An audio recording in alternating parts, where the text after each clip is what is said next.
우리 사회적 거리두기가 수개월째 계속이 되고 있습니다. 가능한 만남을 또 자제하고 또 만나면 악수 대신에 또 주먹을 맞대는 그런 인사를 하는 것이 새로운 노말이 돼가는 것 같습니다. 원래 주먹을 맞대는 것은 이 권투 선수가 링에서 싸우자 이런 표시인데 어떻게 악수 대신에 이 주먹을 맞대는 형태가 이렇게 계속이 되는지. 그리고 마스크를 끼고 또 말하다 보니까 소통 중에 이 언어 요소보다 비언어적 요소가 굉장히 중요하다고 합니다. 그 중에서도 얼굴 표정이 얼마나 중요합니까? 근데 반쯤 가리고 대화를 하다 보니까 그 얼굴 표정을 제대로 알 수가 없고 또 입모양을 볼 수 없으니까 마치 복화술로 대화하는 듯한 느낌을 갖기도 합니다. 이제 거리두기 때문에 낯선 누군가를 만나면 계속 경계하게 되고 또 조심하게 되고 이제 이러는 상황이 자꾸 계속되다 보면 혹여라도 이웃과의 거리가 자꾸 벌어지지 않을까 이제 그런 우려를 갖게 됩니다. 실제 그 알베르 까뮈의 페스트란 소설에 보면 이 페스트란 역병이 그 사람들 사이에 거리를 벌려놨다라는 내용의 구절이 있는데요. 페스트는 모든 사람에게서 사랑의 능력, 심지어 우정을 나눌 힘을 빼앗아버리고 말았다. 이런 구절이 있습니다만 이 사회적 거리두기가 참 사람 간의 마음의 거리를 멀게 하는 결과가 오지 않았으면 좋겠다 싶습니다. 또 이 거리두기 때문에 부덕불 영상 예배를 겸하여 우리가 드리고 있습니다만 이것 때문에 편리한 점도 또 있게 됐고 또 여러 이유로 교회당을 나올 수 없는 분이 예배를 드릴 수 있게 된 장점이 있기는 하지만 이런 예배가 계속 장기화되다 보면 혹시라도 하나님과의 영적 거리가 자꾸 멀어지지 않을까 그런 우려도 갖게 됩니다. 예방 차원에서 부덕불 이 사회적 거리두기를 우리가 열심히 지켜야 되지만 이 거리두기가 하나님과의 영적 거리를 더 넓히고 또 사람과의 마음의 거리를 더 넓게 만들도록 내버려 둘 수는 없지 않습니까? 왜냐하면 이런 거리두기가 계속될수록 진짜 필요한 것은 하나님과의 영적 거리가 좁아지고 사람과의 마음의 거리가 가까워지는 것이기 때문입니다. 따라서 이 사회적 거리두기가 지속되는 중간에도 우리는 그저 방심하지 말고 그저 손을 놓고 지내지 말고 하나님과 더 가까이 가는 길을 찾아야 되고 또 사람과도 마음으로 더 가까이 다가가는 그런 길을 반드시 찾아야 될 줄로 믿습니다. 어떻게 하면 그렇게 될까? 먼저 오늘은 이제 하나님께 가까이 가는 길을 나누어 보고자 합니다만은 참 이전과 같은 신앙생활을 이제 하지 않게 되는 못하게 되는 이런 몇 개월을 보면서 이제 하나님께 가까이 가는 새로운 길을 찾아야 되는 시점이 된 것 같습니다. 그 새로운 길은 지금 코로나 사태 때문에 예배당에 모일 수 없게 됐으나 이 코로나라고 하는 이 파도를 타고 오히려 하나님께 가까이 가는 길을 찾아내는 겁니다. 위기가 기회다 그런 말도 있듯이 이런 위기라는 풍랑의 파도를 타고 또 이 바람이 하나님께 나를 인도케 하는 순풍이 되도록 어떻게든 만들어야 될 텐데 여러분 그 프랑스의 파스칼이 31살 때 마차 사고를 만나가지고 거의 죽었다가 살아나게 됩니다. 이런 마차 사고 경험 때문에 그는 죽음이라는 것이 저 멀리 있지 않고 나와 아주 가까이 있다. 언제 내게 올지 모른다. 이것을 늘 생각하고 살아갑니다.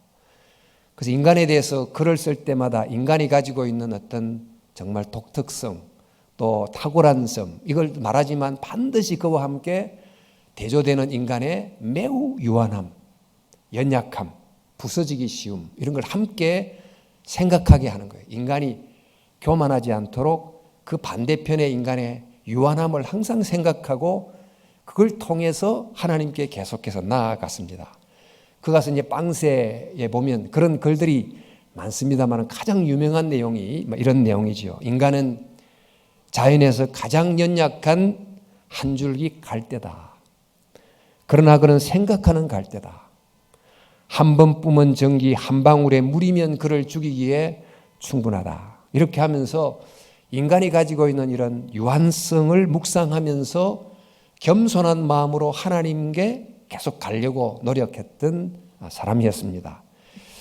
앞서 언급했던 알베르 까뮈의 페스트라고 하는 그 소설도 보면 이 역병 앞에서 굉장히 나약해진 인간의 연약함을 묘사하고 있는데 그 구절 속에 페스트라고 하는 저 꼭대기 지점에서 내려다 보면 형무소장에서부터 말단 죄수에 이르기까지 모든 사람들은 유죄 선고를 받은 처지였으니 아마 사상 처음으로 감옥 안에서 절대적 정의가 이루어진 셈이었다.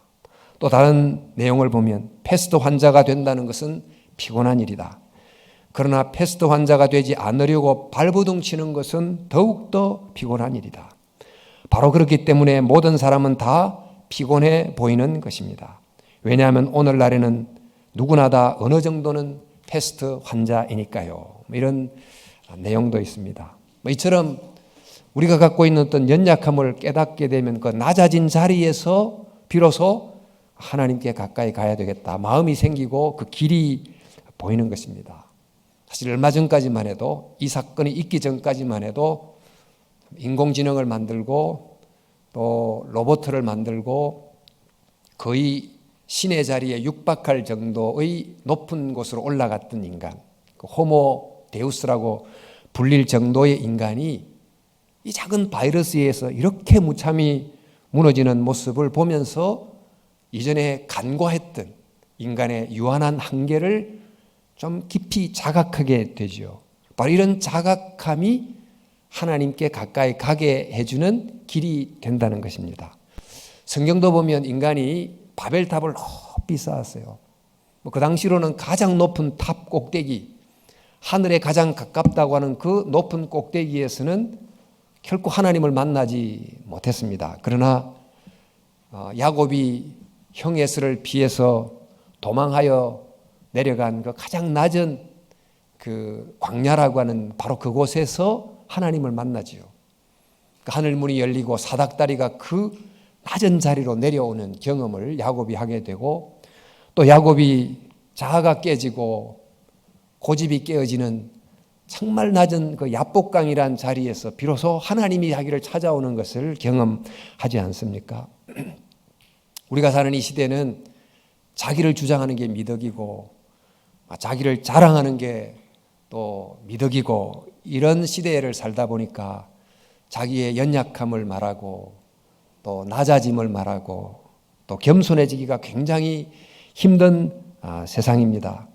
그런데 이런 상황 속에서 이번 이 사태를 통해서 인간이 정말 연약한 존재다. 이것을 깨달음으로 그 낮은 마음, 가난한 마음을 통해서 비로소 하나님 앞에 가까이 갈 수 있게 됐다는 것입니다. 그런 점에서 이 코로나 사태로 높은 자리에 올라갔다가 내려온 이 낮은 자리, 어려운 자리가 사실 하나님을 볼 수 있는 최적의 뷰 포인트라고 할 수도 있겠습니다.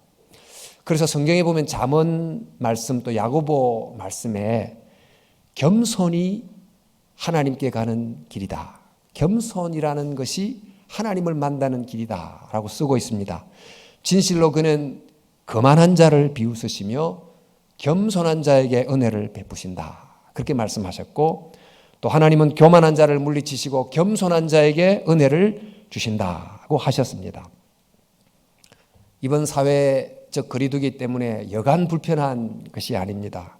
그러나 이런 그 불편함이 있지만 이것이 가지고 있는 또 다른 한 이면, 인간의 유한함과 또 부서지기 쉬움을 알려줬던 이런 이 재난 상황의 또 다른 이면을 잘 살피고 또 이런 어려움이라는 파도를 타고 오히려 하나님께 더 가까이 가도록 하는 겸손한 마음으로 주께 나아가는, 그래서 거리두기 속에서 하나님과의 영적 거리를 오히려 좁혀가는 그런 저와 여러분들이 됐으면 좋겠습니다.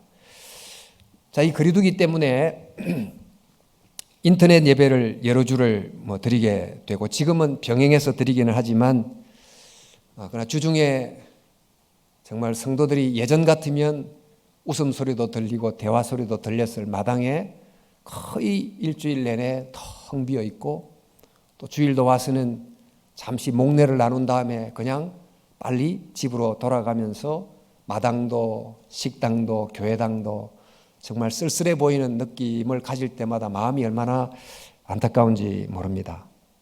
그런데 이 하나님을 만나는 이 성소로서의 교회당의 이런 모습을 보면서 문득 발견하게 된 것 하나는, 우리가 그동안 하나님을 만날 수 있는 또 다른 성소 하나를, 성전 하나를 잊고 살았구나 하는 것을 깨닫게 됐습니다.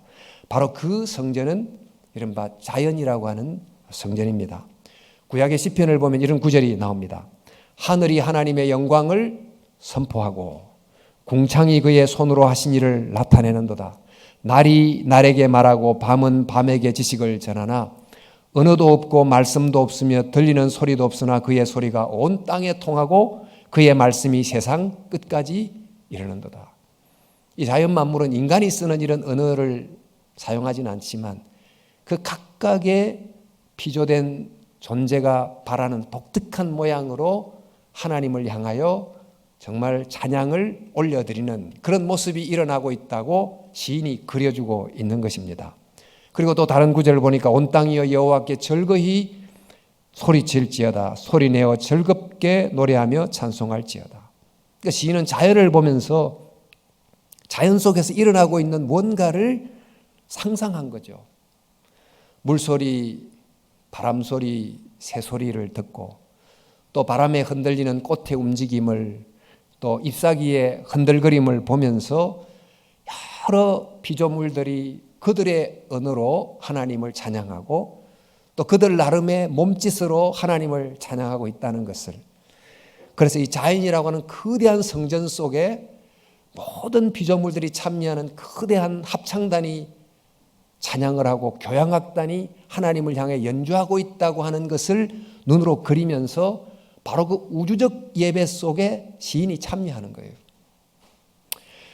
지금 오늘 현대인들은 자연에 대해서 이런 상상력을 한다는 것은 거의 어려워졌습니다. 그 이유는 아마 이 도시 속에 살면서 이 도시 문화가 우리에게 주는 폭력적이기도 하고 또 음란하기도 한 등등의 여러 가지 이미지들로 우리의 상상 세계 속의 그림을 계속 그리다 보니까 상상력이 심히 병들었고 또 이런 거룩한 상상을 할 정말 공간을 잃어버리지 않았나 싶습니다.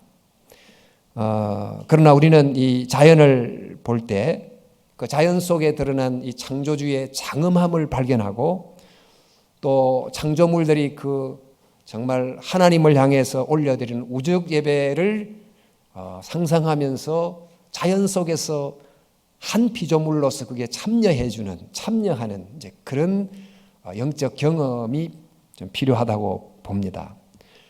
자연을 하나님의 이 위엄이 가득 찬 하나의 성전처럼 묘사한 우리에게 잘 알려진 하나의 시가 있어요. 여러분도 아마 학교 다니실 때 교과서에 실렸을 수도 있는 그 제랄드 맨리 홉킨스라고 하는 분이 쓴 신의 장엄이라고 하는 시가 있는데요. 그 시의 내용을 조금 한번 보면 시가 The world is charged with the grandeur of God 하고 시작되는 이 시를 좀 보면 세상은 신의 장엄으로 충만하다.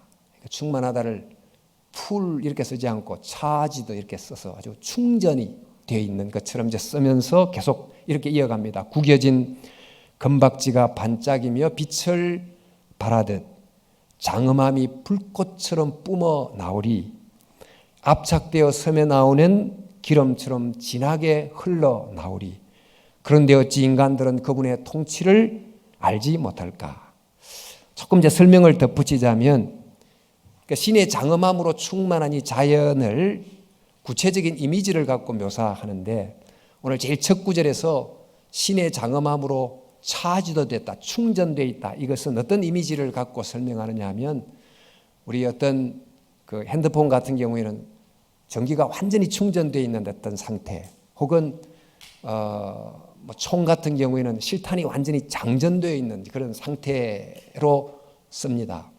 근데 옛날에는 그 전기가 얼마만큼 이렇게 차 있나를 보기 위해서 금박지를 그 테스트용으로 썼다고 그래요. 그러니까 연결하다 보면 전기가 통하면서 금박지가 막 빛을 발하는 것처럼 이 창조 세계가 잔뜩 이렇게 충만한 하나님의 장엄함이 자연을 통해서 막 뿜어 나오는 이미지로 그리고 있는 것이지요. 또 완전히 장전된 이 총을 팍 쏘면 총구에서 막 불빛이 팍 분출되듯이 이제 그런 하나님의 장엄함이 이 창조 속에 충만히 차 있다.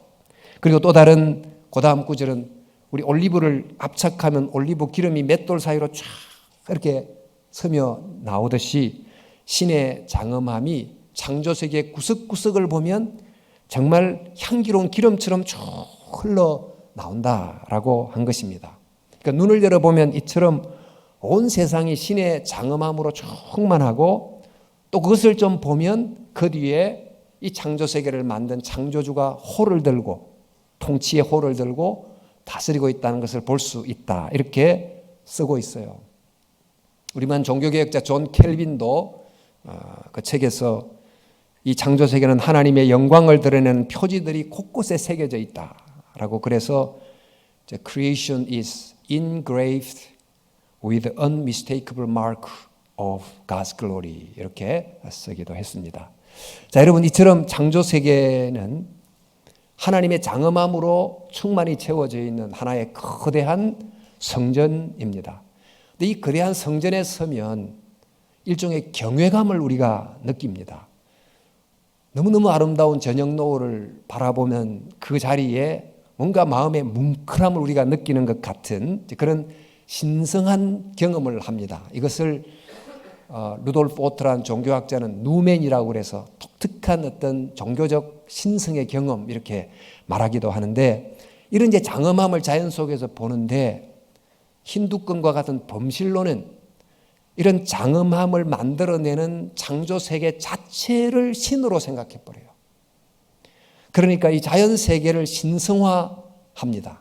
그런가 하면 우리가 사는 현대 사회는 아무리 그런 장엄함을 자연 세계가 보인다 할지라도 그것은 단순히 물질일 뿐이고 또 그것은 인간의 이용의 대상일 뿐이라고 생각하면서 철저히 물질화합니다.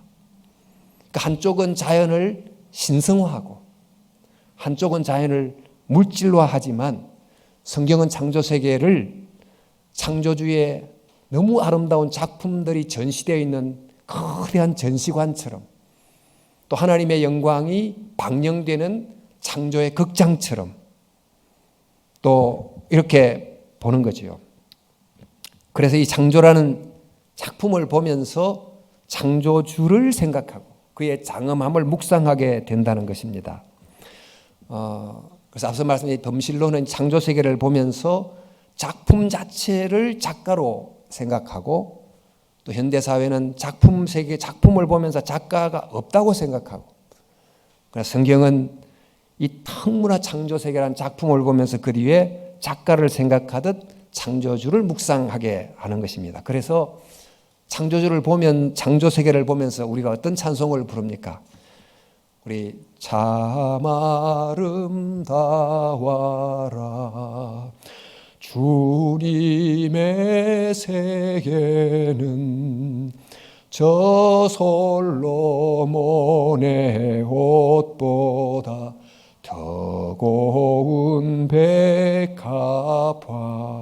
여러분 보십시오. 주 찬송하듯 저 맑은 새소리 내 아버지 지으신 솜씨 찬양해. 참 아름다워라 주님의 세계는 저 아침 해와 저녁 노을 밤하늘 빛난 별 망망한 바다와 늘 푸른 봉우리 다 주님의 영광을 잘 드러내도다. 이렇게 이 창조 세계를 보면서 창조주를 향해서 나가는 영적 오솔길을 발견하고 걸어가는 거예요. 그 웬델 벨이라고 하는 분이 이제 창조 세계를 보면서 기도시를 하나 썼는데요. 이런 내용입니다. 세상에 대한 절망이 마음속에 자라날 때 나와 우리 아이들의 삶이 어찌 될까 두려워 한밤중 아주 작은 소리에도 눈을 뜨게 될 때 나는 걸어가 몸을 누이네. 야생오리가 물 위에 자신의 아름다움을 내려놓은 그곳에 큰 외가리가 사는 그곳에 나는 야생 피조물들의 평화 속으로 들어가네.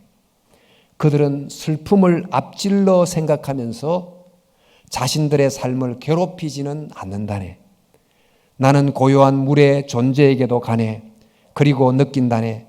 내 머리 위로 낮엔 보이지 않는 별들이 이제 반짝이려고 기다리고 있음을. 잠시 세상의 은총 속에 쉬고 나면 나는 자유로워지네. 이 시가 바로 이제 창조 세계를 묵상함으로 창조주 하나님께 나아가는 그 영적 오솔길을 걸었던 한 결과물이라고 할 수 있습니다. 예수님도 사실 이런 것을 가르치셨죠. 하늘에 나는 새를 보면서 들에 핀 꽃을 보면서 너희를 돌보시는 하나님 아버지를 생각하라. 그렇게 말씀하지 않으셨습니까? 우리 잘 아는 산상수훈에 공중의 새를 보라. 씨를 뿌리지도 않고 거두지도 않고 곡간에 모아 들이지도 않으나 너희 하늘 아버지께서 너희를 먹이신다. 너희는 새보다 귀하지 아니하냐. 들의 백합화가 어떻게 자라나는가 살펴보라. 수고도 하지 않고 길쌈도 하지 않는다. 오늘 있다가 내일 아궁이에 들어갈 들풀도 하나님께서 이렇게 입히시거든 하물며 너희를 입히시지 않겠느냐. 이렇게 하면서 이런 자연세계를 통해서 창조주 하나님을 향하여 가까이 나아가는 그런 영적 길을 걸으라고 가르쳐 줍니다. 바로 하나님이 이렇게 우리에게 이런 은혜를 베푸셨어요. 그러니까 이런 정말 창조세계를 통해서 창조주 하나님을 생각할 수 있는 은혜를 베푸셨는데 이것을 두고 녹색 은총 이렇게 부릅니다. 녹색의 자연을 묵상함으로 하나님께 갈 수 있도록 도와주신 것입니다. 우리가 코로나 사태 때문에 부득불 거리두기를 하다 보니 아무래도 사람과의 만남이 조금 뜸해지고 또 주위에 조그마한 공원이라도 걷게 되고 또 산에 숲길도 걷게 되고 합니다만 이렇게 이제 걸을 때 별 생각이 없이 걷지 말고 또 길가에 핀 꽃들도 정말 별 관심이 없이 지나치지 말고 그것을 보면서 그 속에 있는 창조의 장엄함을 느끼면서 이제 걸었으면 좋겠습니다. 워낙 우리는 요즘 건강을 너무너무 중요하는 시대가 되다 보니까 그 산길 옆에 아름다운 꽃이 피어 있어도 오늘 내 목표는 10,000보가 걷는 건데 내가 5,000보 걸었구나 이렇게 그런 것만 생각하지 않고 그죠?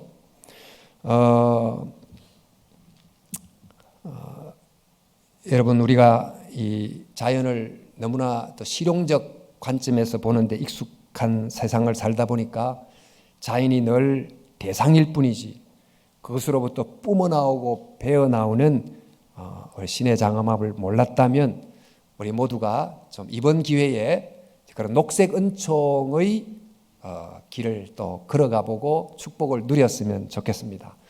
간혹 여러분이 사는 아파트 단지 어떤 구석에 가보면 콘크리트가 이렇게 균열이 난 그 사이로 자그마한 풀꽃이 막 올라와가지고 꽃을 피우고 있는 그런 강인한 생명을 느끼게 하는 장면도 종종 목도하실 텐데 이제 그런 것을 보면서 정말 하나님의 영광을 또 하나님이 주신 생명의 위대함을 좀 생각하면서 걸어가시다 보면 여러분이 걸어가는 그 간단한 일상의 산책길이 하나님을 향해 나아가는 영적 오솔길이 될 수도 있다. 그걸 기억하시고 정말 하나님께 더 가까이 나아가는 또 영적 차원이 좀 더해지는 여러분의 일상의 걸음걸이가 될 수 있기를 주님의 이름으로 축원합니다. 자, 우리가 이렇게 자연을 통해서 창조주께 나아갈 수도 있습니다. 이런 녹색 은총을 누려야 되는데 이런 녹색 은총만으로는 충분할 수가 없어요. 이것은 필요하지만 충분 조건은 되지 못합니다. 왜냐하면 이 녹색 은총은 우리에게 하나님의 존재에 관해서는 어렴풋하게 알려주지만 그 하나님이 누구신지에서 관해서는 정확하게 알려주지를 못하는 것입니다. 이 녹색 은총은 우리에게 창조의 장엄함은 보게 해주지만 이 파괴된 창조 세계 속에 있는 죄, 또 죄로 병든 인간을 어떻게 구원하는지 회복하는지는 결코 알려주지 못하는 것입니다. 우리 앞서 인용했던 그 홉킨스의 신의 장엄이란 시의 후반부를 한번 보시면 이렇게 되어 있습니다. 왜 사람들은 그분의 통치를 알지 못할까? 세대를 거치면서 짓밟았고 또 짓밟았으며 모든 것이 상업으로 거을리고 고역으로 흐려지고 더럽혀졌기 때문이지. 이제 세상은 사람의 추악함과 냄새만 풍길 뿐 땅은 황폐해졌고 신을 신은 사람들의 발은 땅을 느낄 수 없게 되었네. 이렇게 되어 있습니다.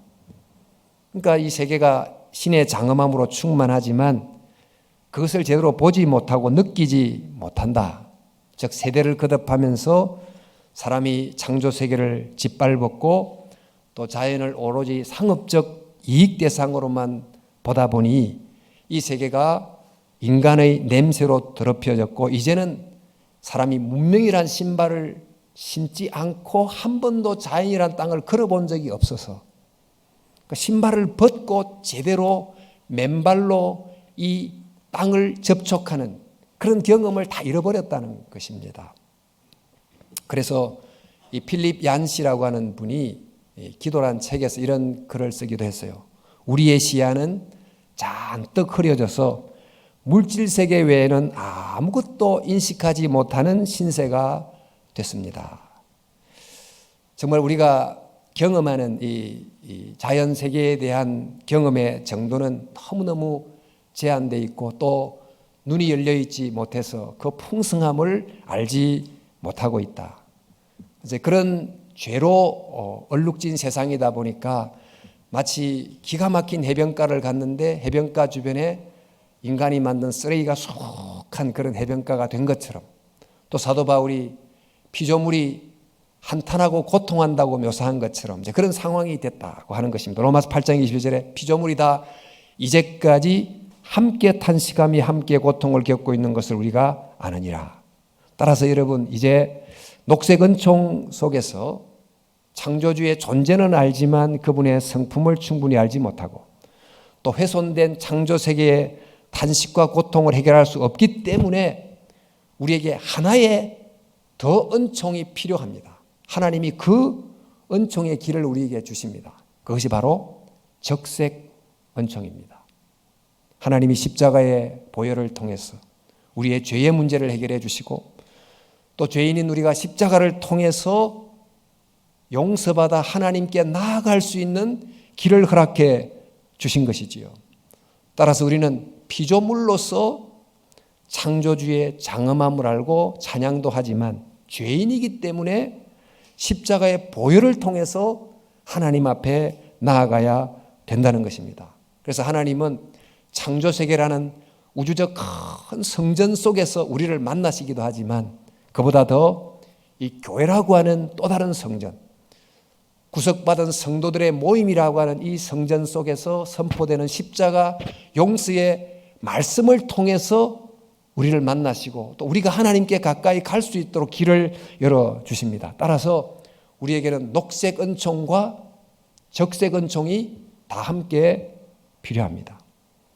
그래서 이전처럼 똑같이 자연도 가시고 산책도 하지만 이제는 정말 신의 장엄함을 관찰하는 신앙적 차원을 더해서 그곳을 걸음으로 여러분의 일상의 평범한 산책이 하나님 걸 향하여 다가가는 영적 오솔길이 되게 하셔야 되겠습니다. 그러나 이 녹색 은총으로는 충분치 않음을 깊이 알고 십자가를 통해 우리에게 주신 바로 적색 은총의 길을 더욱 간절히 붙잡으려고 노력해야 되는 것입니다.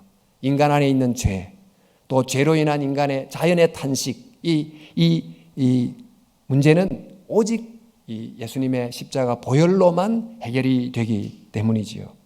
따라서 여러분, 코로나 때문에 새삼 눈뜨게 된 녹색 은총의 축복을 누리시되 또 코로나를 가져오게 만든 인간의 이 문명 속의 죄를 해결해 주는 십자가의 적색 은총을 더욱 사모하고 붙들 수 있기를 바랍니다.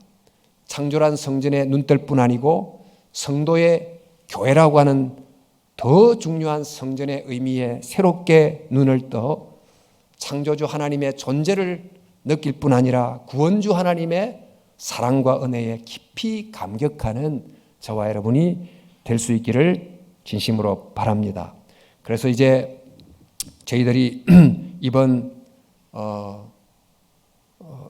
주일마다 이 성도들의 모임이라는 성전 속에서 참 하나님의 말씀을 통한 이 보혈의 은혜, 적색 은총을 늘 누리고 있습니다. 네, 이곳에 오셔서 예배를 드리든 또 인터넷으로 처소에서 예배를 드리든 정말 하나님이 받으실 만한 경건한 마음을 가지고 또 영과 진리를 다해서 예배를 할 수 있기를, 그래서 이곳이건 그곳이건 하나님이 주신 그 적색 은총의 축복이 예배하는 현장에서 경험될 수 있기를 진심으로 바랍니다. 그럼 만약에 이제 이 상황이 좀 풀려서 마음 놓고 올 수 있는 상황이 되면 이제 집에서 예배를 하는 거 편안함에 익숙해지지 마시고 하나님 앞에 함께 나와 예배하는 은혜가 있기를, 또 그런 날이 속히 오기를 진심으로 바랍니다. 여러분, 세계 최고의 성악가가 만약 이곳에 와서 공연을 한다 그러면 비록 영상으로 볼 수 있다 할지라도 현장에 참여하기 위해서 여러분이 비싼 좌석표를 사서라도 오시려고 할 것입니다. 아마 알프스의 그 기가 막힌 장면을 TV로도 볼 수 있지만 현장에 갈 수 있는 길이 열린다고 하면 어떻게라도 가려고 할 것이고, 또 사랑하는 이와 영상을 통해서 여러 번 만날 수 있다 할지라도 직접 만날 수 있는 기회가 주어진다면 어떻게 해서든지 만나려고 할 것입니다. 이와 마찬가지로 정말 우리가 함께 하나님의 이 성전, 성도의 모임이라고 하는 십자가 보혈의 적색 은총이 충만히 임하는 바로 이곳에 함께 모여 주님 앞에서 예배하는 저와 여러분들이 될 수 있기를 진심으로 축복합니다. 한마디를 덧붙이면 이 성전은 성도의 모임이기 때문에 성도 중에 어려운 분을 잘 섬기는 것도 역시 하나님께 가까이 가는 길 중에 하나입니다. 따라서 구역에서 어려운 분을 더 섬기고 돌봄으로 참 만나지 못함이 거리를 넓히고 만들지 못하도록 오히려 사랑의 거리를 더 좁힐 수 있도록 구역에서도 사랑으로 함께 섬겨 주시기를 바랍니다. 또 여러분, 이제 기독교 초기 때 로드니 스타크란 역사학자 글을 보면 로마 사회에 가공할 만한 역병이 돌게 됐는데 그때마다 초대교회 성도들은 그곳을 떠나지 않고 정말 사랑으로 어려운 사람을 돌봐줬기 때문에 전염병 때문에 초대교회가 아주 부흥했다는 기록을 남기고 있습니다만은 한국의 경우도 사실 마찬가지입니다. 언더우드가 쓴 한국의 부름이라는 책을 보면 구한말 한양 도성에 전염병이 창궐하게 됐고 그때 초기 선교사들이 병원을 세우고 또 감염 환자를 정성으로 돌보다가 일부 순직하기도 합니다. 이런 지극한 헌신을 보고 비로소 정부 강요들이 부끄러움을 느끼고 전염병이 지나갔을 때 그때까지만 해도 예수를 서양 귀신하고 조롱하며 교회 근처에도 오지 않았던 많은 사람들이 교회를 주목하고 한국교회 계층을 가리지 않고 많은 사람들이 찾아오게 됐습니다. 그래서 한국교회는 전염병 때문에 부흥한 역사를 가지고 있습니다. 이처럼 우리가 어려운 상황 때 어려운 사람을 돌봄으로 하나님께 갈 수 있다. 가까이 기억하면 좋겠습니다. 말씀을 맺겠습니다. 여러분, 사회적 거리두기가 언제까지 이렇게 지속될지, 이것이 새로운 뉴노멀이 될지 잘 모르겠습니다만은 이럴수록 더욱 필요한 것은 하나님과의 영적 거리를 좁히기, 이럴수록 더욱 필요한 것은 사람과의 사랑의 거리 좁히기인 줄로 믿습니다. 따라서 저와 여러분이 이런 사회적 거리두기가 아무리 지속된다 할지라도 이런 상황 속에서 우리의 유한함을 깊이 깨닫고 하나님께 매일 더 가까이 나아가시기를 바랍니다. 또 이 속에서 이전에 참 주목해서 보지 못했던 자연이라고 하는 새로운 성전을 깨닫고 그 속에 임재한 하나님의 장엄함을 또 발견하면서 이 일상 속에서 하나님께 매일 더 가까이 또 나아갈 수 있기를 바랍니다. 무엇보다도 참 하나님 앞에 성도들이 모여드리는 이 예배를 더욱 사모함으로 이 속에서 우리에게 부어주시는 그 적색 은총의 축복을 매일 누림으로 죄를 용서받고 우리를 사랑하는 구원의 하나님의 사랑 안으로 깊숙이 들어가는 저와 여러분이 될 수 있기를 진심으로 축원합니다. 우리 함께 한번 기도하겠습니다.